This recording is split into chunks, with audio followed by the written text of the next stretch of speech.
നമസ്കാരം. പൂരാടം നക്ഷത്രത്തിൽ ജനിച്ചവർക്ക് പുണ്യതീർത്ഥയാത്രകളോടൊപ്പം തൊഴിൽപരമായിട്ടുള്ള മേഖലകളിൽ കൂടി അവലംബിക്കുവാനുള്ള അവസരം വേണ്ട വിധത്തിൽ വിനിയോഗിക്കുവാനുള്ള യോഗം കാണുന്നു. സഹജമായിട്ടുള്ള കഴിവുകൾക്ക് അംഗീകാരം ലഭിക്കും. സന്ധി സംഭാഷണത്തിൽ വിജയം കൈവരിക്കും. യുക്തിപൂർവം ചിന്തിച്ച് പ്രവർത്തിക്കുന്നതിൽ പ്രതീക്ഷിച്ചതിലുപരി സാമ്പത്തികമായിട്ടുള്ള നേട്ടമുണ്ടാകും. കടം കൊടുത്ത സംഖ്യ തിരിച്ചു ലഭിക്കുവാനുള്ള യോഗം കാണുന്നു. പഠിച്ച വിദ്യ പ്രാവർത്തികമാക്കുവാൻ സാധിക്കും.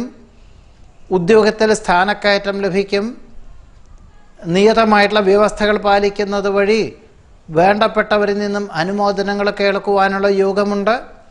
സഹപ്രവർത്തകരുടെ സഹായ സഹകരണവും മേലധികാരികളുടെ നിർദ്ദേശം സ്വീകരിക്കുന്നത് വഴിയും ആധുനിക സംവിധാനത്തിനെ അവലംബിക്കുന്നതും പ്രവർത്തനക്ഷമത വഴിയൊരുക്കുമെന്ന് മാത്രമല്ല, അഭൂതപൂർവമായ നേട്ടം എല്ലാ പ്രകാരത്തിലും വന്നു ചേരുവാനും തൊഴിൽ മേഖലകളിൽ നിന്നും സാമ്പത്തികമായിട്ടുള്ള പുരോഗതി ഉണ്ടാകുവാനും ഈ പ്രവർത്തനക്ഷമത വിലയിരുത്തി മറ്റൊരു ഉദ്യോഗത്തിന് അവസരം വന്നു ചേരുവാനും വഴിയൊരുക്കുവാനുള്ള യോഗമുണ്ട്. പൊതുവെ വിദ്യാർത്ഥികൾക്കും ഗവേഷകർക്കും അനുകൂലമായ സാഹചര്യങ്ങൾ ഉണ്ടായിത്തീരും. കുടുംബത്തിൽ സമാധാനാന്തരീക്ഷം സംജാതമാകും.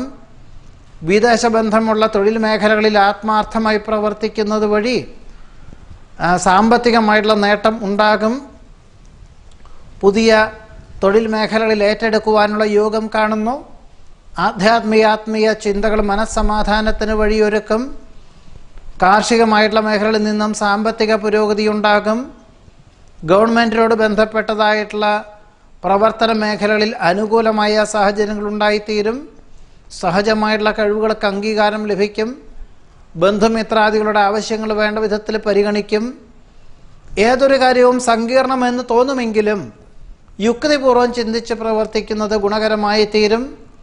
നിസ്സാര ചികിത്സകളെ കൊണ്ട് രോഗവിമുക്തി വരുവാനും പ്രകൃതിദത്തമായിട്ടുള്ള ഔഷധ രീതികൾ അവലംബിക്കുവാനും പ്രാണായാമം, യോഗാഭ്യാസം എന്നിവ പരിശീലിച്ച് തുടങ്ങുവാനുമുള്ള അവസരം പൂരാട നക്ഷത്രക്കാർക്ക് ഈ ഫെബ്രുവരി മാസത്തിൽ യോഗമുണ്ട്.